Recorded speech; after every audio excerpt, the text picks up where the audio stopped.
Hey, everybody. It is Erin and Joe. This is the Trash Talking and Giving Back podcast with Myers Containers. This week, we will be talking to a couple of really nice folks from SCI Boston who are putting on a wiffle ball tournament soon up at Little Fenway in Jericho. It's a really, really cool place. I've been there for a few different tournaments, definitely have some photos at the different fields and hanging out with Champ, the lake monster. Excited to get into it. But before then, we always like to fill you guys in on what's new with Joe and I. Joe, how are things? How's life? Life is going very well. How about yourself? It's good. People up in Vermont know the weather has been pretty miserable lately. So we got a little sunshine for a couple of days here. So trying to enjoy that for sure. Absolutely. You know, I was thinking about our guest today and about volunteerism and got me thinking about all the times that you hear about people volunteering. I know, Erin, you and your family do a lot, and it reminds me of a time that, you know, Jeff really encourages all his employees here to be involved and volunteer how they can. And I serve as the president of Franklin County Babe Ruth. So these are kids 13 to 18 years old, and there was a state tournament a few years back, and our coach fell ill halfway through the tournament, so I had to pitch in, and I didn't really know all the kids that well. So we're in the regional semifinals, and our team is up a big lead. Well, the team was starting to fall apart, and the manager told me in the dugout, Joe, you might have to go out and talk to the kids to calm them down. So, of course, this is happening. So the manager tells me, well, we go ahead out. So I was trying to think, how am I going to calm down a group of 13 and 14-year-old boys? And I remember a story that Joe Montana during a Super Bowl against the Bengals, where the 49ers are losing and he needs to calm the guys down. He points out that John Candy is in the stands watching the game, and everybody got a good laugh out of it. So, of course, John Candy's not in Richmond watching Babe Ruth baseball. So I have to figure this out. So I go and I bring the whole infield together, and I point out there's a very attractive woman in the stands out down the first base line, and all the boys, they're giggling because they're 13 and 14 years old. And well, that makes the trick. They calm down. We go into the last inning. The manager says, Joe, how did you calm them all down? So I said, well, see that woman in the white down the first base line? I pointed out how she's attractive, and they all giggled and they liked it. And he started laughing, and I said, you know, Dallas, I don't understand. You know, it's not that unusual. And he goes, you don't know, and he said the person's name, his family. And I said, no. I said, he plays center field for us. He goes, well, that's his mom. And was he in the game? He was in the game playing center field. So my infield was very hysterical that I pointed out that our center fielder's mother was quite attractive. And so that got they calmed down and got the jitters, and we got out of the inning. But it was quite amusing. Thankfully, he was not playing on the infield because it would have been even more awkward than it was. So I had a feeling this was going to come around to a mom, and I was like, waiting to know if you were going to have gotten scolded, like, hey, that's your mom. But yeah. Poor kid, that was probably just the beginning of, you know, him. I'm sure, I don't know. I think if I have a 3-year-old, as we talk about Jack, and I feel like by the time Jack's playing Babe Ruth, if that's what calms the kids down, that they think Jack's got a pretty mom, like, I'll take it. I'll be like, yeah, mom. Well, often in my life, I still think of myself as, you know, 20-something, not almost 50. And I forget that these kids that I'm coaching, their parents are frankly younger than I am. So yeah. I still think of, you know, the moms in the stands are, you know, 20 years older than I am. But in large part, they're substantially younger than I am now. They're not.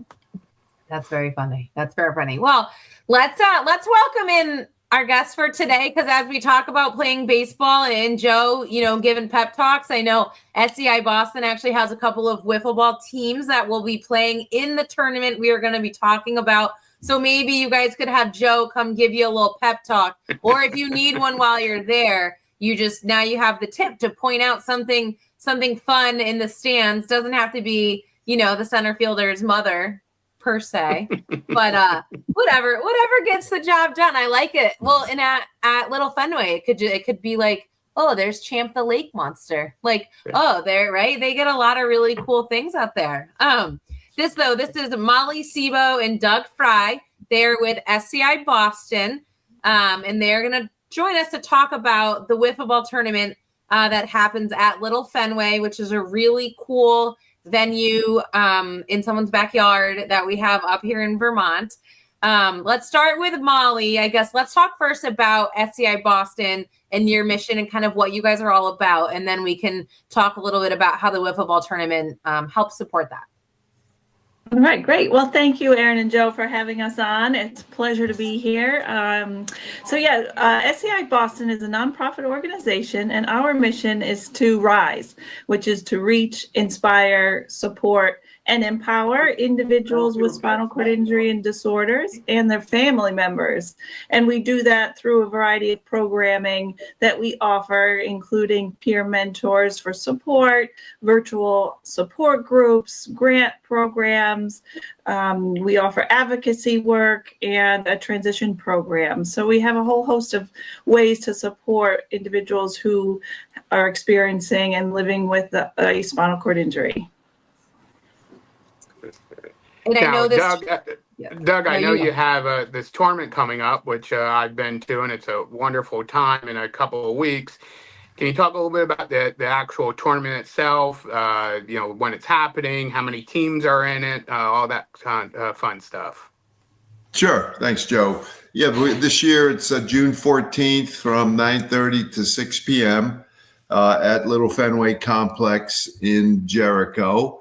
There are now 4 fields there. There's a Little Fenway, a great replica of Fenway Park. There's a Little Wrigley with ivy in the wall, like Chicago's Wrigley Stadium. There's a Field of Dreams from the movie, and a brand new Little Yankee Stadium.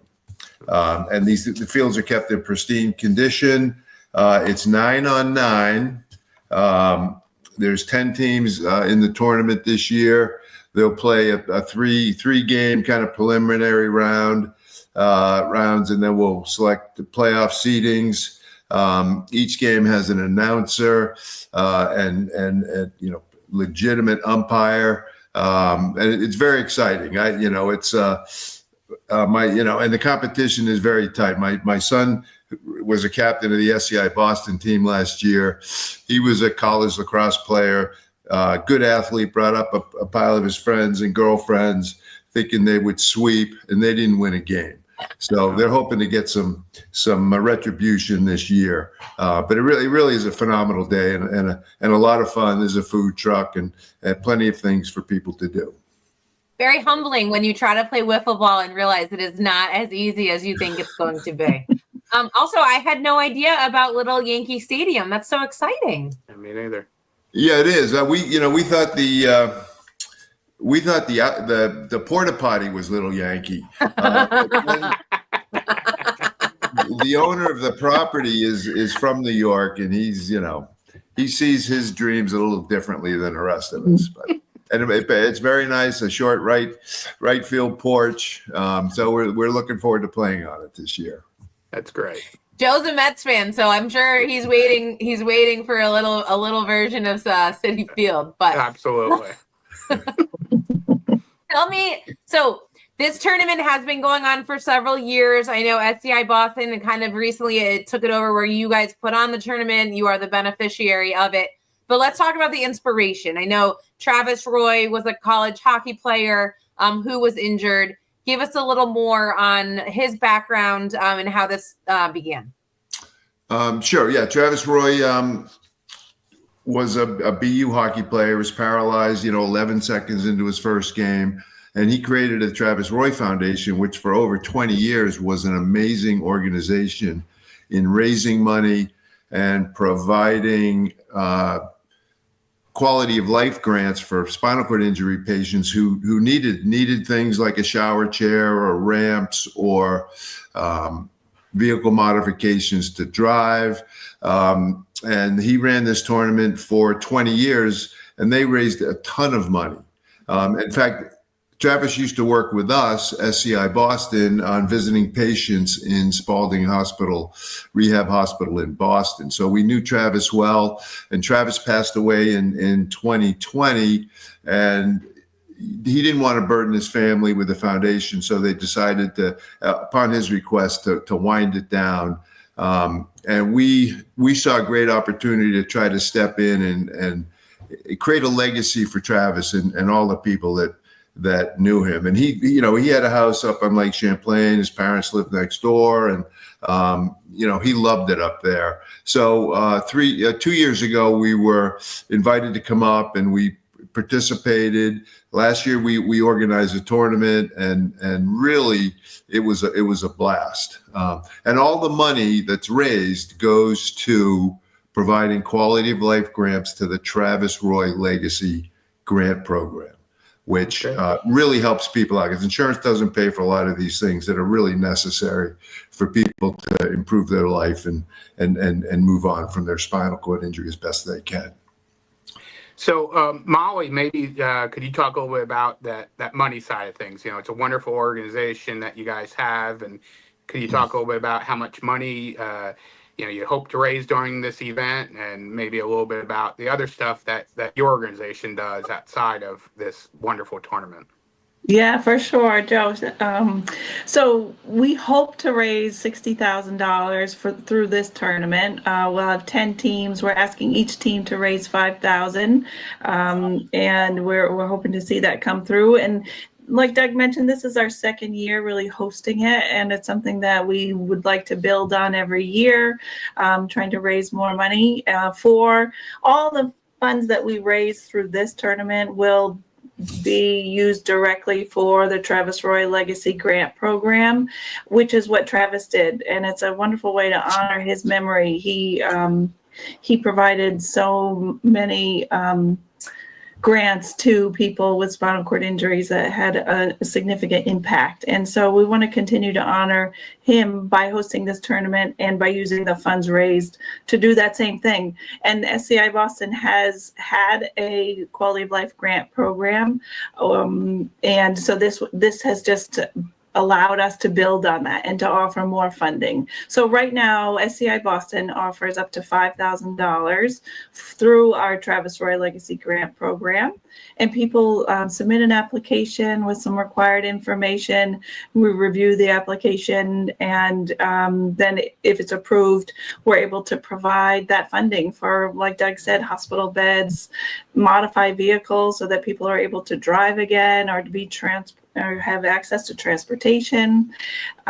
It's just really about creating an opportunity so that people have an improved quality of life. And a lot of times that's exactly what this equipment can do. A ceiling lift over their bed so they're not reliant on their family so much, labor intensive to transfer someone from their bed to their wheelchair and back again. Those things have a really significant impact on their quality of life. And I have to say, as in my position, I have the privilege to share with people the good news that the grant's been approved, and you really, the responses that you get about how it's impacted their lives is really moving and compelling, and it drives you to continue to do the work and to raise the funds so that we can offer this to people. So just like over the course of the last year, SCI Boston has given out over $81,000 worth of quality of life grants, which is a significant growth from years prior. So I think, we're stepping in and trying to honor Travis's legacy and continue the important work that we do. In addition to all the other things that we do, which I can speak to as well when and if you would like me to. Yeah, I mean, it's got to be so amazing, right? And the people who donate and are a part of the organization and just touch the organization, when you have someone who's been injured, right? And then that's got to be, I couldn't even imagine, but just incredibly hard to go from being very, maybe independent and self-sufficient, and then now being limited by your injury. But now for you all to, right, for them to be this resource in this place, in this way, for them to be able to try to maintain some kind of normalcy in areas they're able to, right? That's got to be like a pretty amazing thing. And I'd imagine the feedback you get from these families is very rewarding. Yeah, it really is. You know, there was a person who requested a grant so that he could transport his wheelchair into the van that he had made that he could use to travel in. It's like a camper van. So this device allowed him to do that, and he's, you know, was just thrilled. It's just like a life dream of his to be able to do that. So, yeah, you really are. It is really wonderful to hear the impact of these things, and to your point, like that really enhance their independence, which is great when it's taken away unexpectedly, right? Yeah. So Doug, you mentioned that there's 10 teams. Are they all the spots filled? Is the opportunity if others want to get involved? And if so, I know as a spectator I've been before, so obviously I assume the public is welcome to come with your food trucks and stuff like that.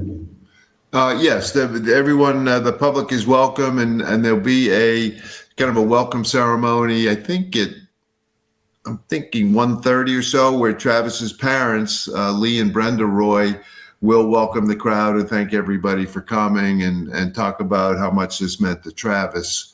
The 10 teams, that's a great question. We got a couple of teams that are not 100% committed, but I think at this point, we really cannot allow another team in. But please let us know if you're interested for next year, because we hoped every year to expand it. You know, the last year that Travis ran it, they had 32 teams and went from Friday to Sunday, and I think they raised close to $1 million. So it was incredible.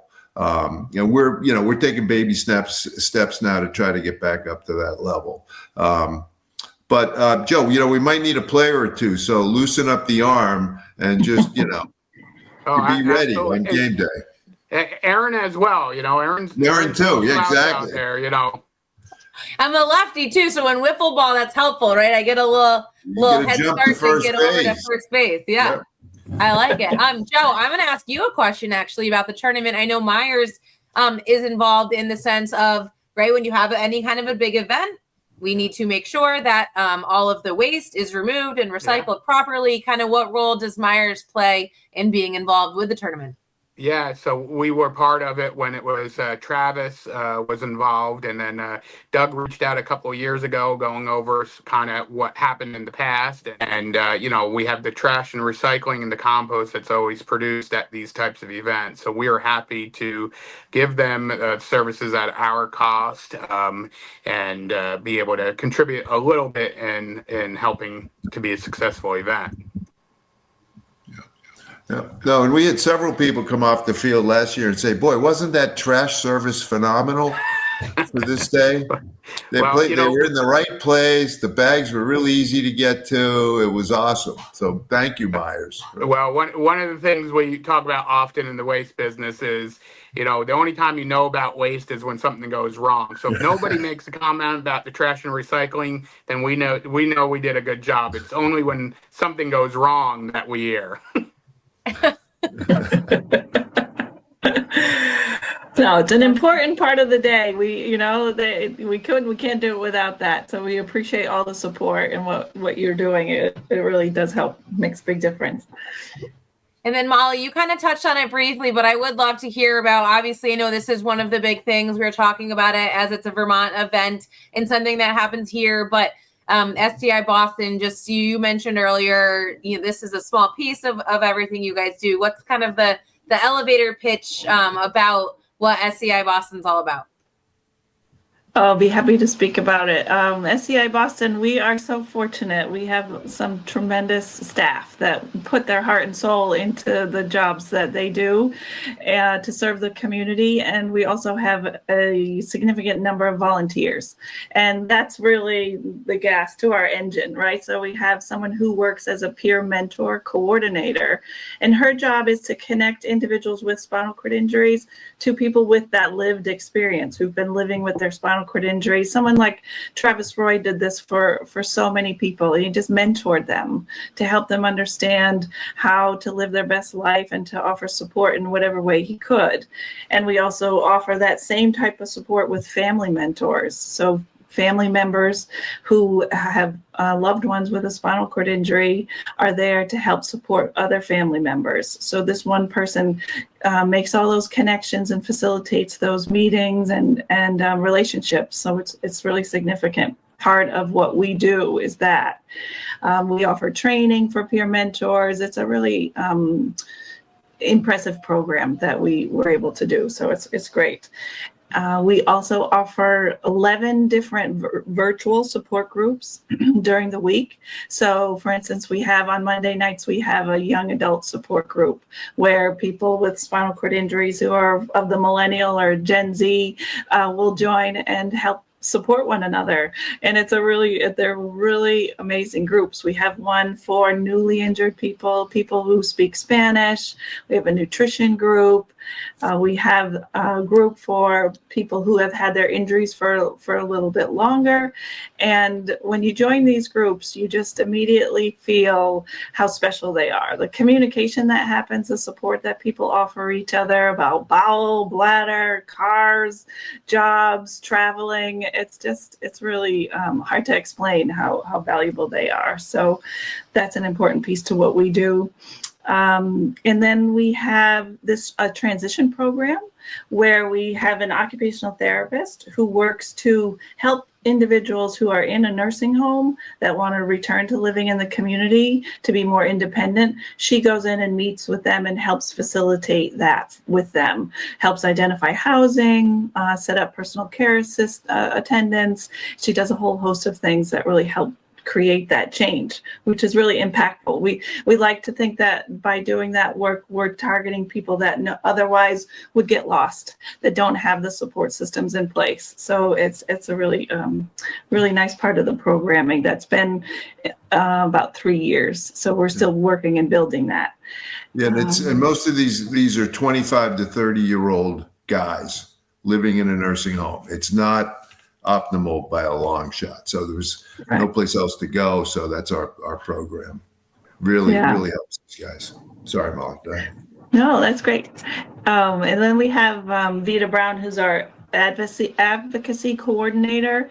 And she just does a tremendous job of keeping everyone in our community aware of opportunities to advocate for people with disabilities, whether it's an event to go and use your voice so that, there you have accessibility in the community at doctor's offices and, with outdoors and transportation, personal care assistance, parents' rights. She has her finger on the pulse of all of the important advocacy topics and legislations that are happening.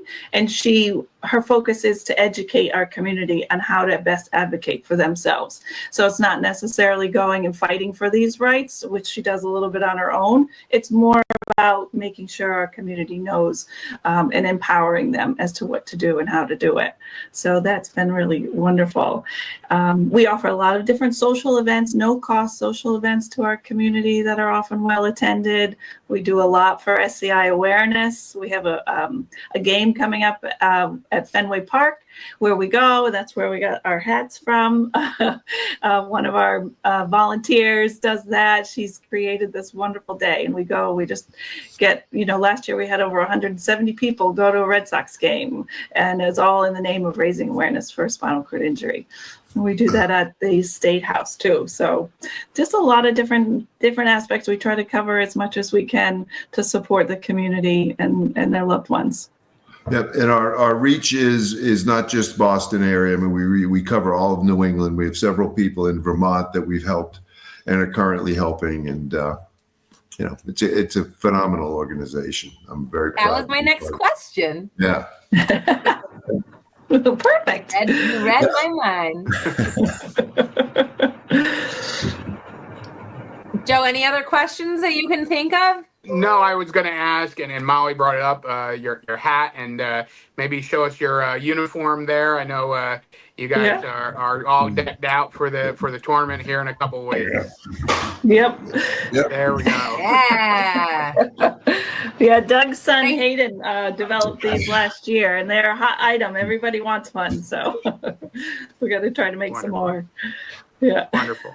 So there are, I think there's 5 Vermont-based teams and 5 Mass-based teams, just so you know. So there's people who, there's one guy who's been playing since he was 6. He's getting married in a week or two. He's played his whole life, so the history and the camaraderie is really phenomenal. And it gets really competitive, and it's usually sloppy on the base paths, and people are playing in bare feet and slipping and sliding and just having a blast. It really is a fun day. So please come out and watch and see us. Yeah, Travis always said it was sorry. No, you go.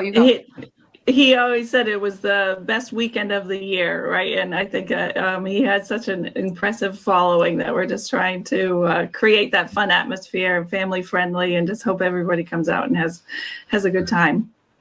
That's what I was going to say. Even if you're not playing, I know I've been there in the past. My husband and some of his friends used to have a team, which was a combo. It was high school friends from Vermont, but a lot of them lived in Mass. So they were like a Vermont Mass combo team. But we go out there and it's just that fun vibe of like, everyone's playing. There's kids on the teams and dads on the teams. There's kids running around. There's the food trucks. Like, it's just a really like great, fun weekend event that's going on, and like a exciting one to bring the family out to and know that you're helping a good cause while you're out there at this really, really cool place. Like look forward to seeing, Wrigley Field again, and the Field of Dreams, and Little Fenway, and now Little Yankee Stadium, which I do think there used to be. I know you made the joke, Doug, but there used to be like a sign, I feel like, on the porta potty calling it Little Yankee Stadium. So I don't know what they might get renamed now, but that's very funny. Yeah, no, it's June 14th was the Sawmill Parkway in Jericho. Perfect. Yeah. And make sure to follow us on social media. We have a wonderful social media coordinator and a digital media coordinator, and they have their own Instagram site for the tournament, and SCI Boston has an Instagram site too. So lots of promotional information on there too. Perfect. I love it. So for more information, check out their socials. We're going to let you guys go. Joe and I will chit chat here for a few more minutes. I can't wait to see how much Myers might need to go donate to get a Mets tiny stadium built over there. But I'm gonna see if I can get Joe to name a price, and then we'll see who we can talk We can probably get him a porta potty cheap. Oh yeah, I like it. Thank you guys so much for joining us and taking the time today. Thank you both. Have a good day. Thanks again. Thanks for your support. Thanks. Oh, when's the last time you played wiffle ball? It's been a while, maybe a couple of years, but as a kid, I mean, especially in a city, wiffle ball was every day after school. Yeah. Well, and I know you said you've been up there to play. Like this is no, like how he said his son got beat. Like they were like, this will be easy and great. Like it is no joke over there. Yeah, and his point was that I went the first time. I'm like, oh yeah, just kind of goofing off, and then very humbling. Very, yes, without a doubt. But Little Yankee Stadium, that's really cool. I didn't realize that they were building another one out there. So that's an added reason to go and check out the tournament. Yeah, absolutely. For sure. We're getting a lot of positive feedback on our prom photos that we posted a few weeks ago, and it got me thinking about other things like that. So one of the things we should probably put out is I was thinking about first concerts. It's that time of the year, your summer concert series, and it's always a lot of there's the first concert that maybe you were 5 or 6 that your parents brought you to. Yeah, that doesn't count. That doesn't count. I'm thinking that real, teenager, that first concert, and all the different eras, because I got thinking about, really, what's the best era of music, and then that got me thinking about first concert. So maybe we can dust off photo albums and find some I don't know. photos. I'm going to be honest with you. I'm pretty good about pics. I don't know if there's any photos from first concerts, but I can tell you what I went to. Okay. I think the Spice Girls was the first concert that I wanted to go to. That I was like, Mom, this is a concert I want to go to. So that was like a parent brought one. But Dave Matthews Band, I think, was the first at the Meadows in Hartford. Where's my Connecticut people at that are listening? Yeah. That was the first non-parent one. That was the big to-do for Glastonbury High students back in the early 2000s. Now we love it. We love it. Yeah. But do you remember your first concert? I do. My first like non-parent one was I'm a New Yorker, so Woodstock '94 was my first concert out in the field. That was 9 miles from where I grew up. So you could the exit for Woodstock was closed to direct traffic south or north. So everyone got off in the city I grew up in, and you had to find your way into Woodstock. So yes, I first. Is there a first photo festival. of this though? Because I think I would like to see that. There is a photo, and actually I was trying to find it last night. In the photo was a guy who, the precursor to The Bachelor, there was a show on NBC where it was kind of Bachelor-esque. It was a guy, and he had to pick a woman and everything.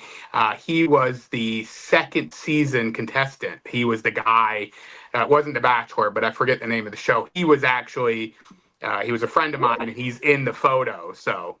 Oh, that's cool. All right. You got to dig this one up then. I definitely want to see that. I'll see what I can find. But off the top of my head, I mean, I know I've got like school pictures. I've got like, there's a big chunk of time though that my parents' photo collection, it's like, I don't know where those albums went. Yeah, well, remember, I'm the youngest of 4, so the photos of me are very limited. Fair. I love it. Well, I like that you mentioned, right, the prom thing and people are talking about it because, hey, you're all listening to this podcast right now, but this is just one of many that we've got under our belt and many we like to do. And the best way to find them is to like and subscribe. And then you can catch up on the different community events and people that we're talking to for the giving back part of this podcast. And then the trash talking is often just Joe telling us something silly or weird he got himself into, and me letting him know if he's justified or not in his thoughts. And I appreciate that. All right. Well, till next week, thanks so much for joining us. Head on out to the TR24 Legacy Wiffle Ball Tournament on June the 14th if you are in the area, but also just visit their website and their socials to learn more information. As always, see you guys next week.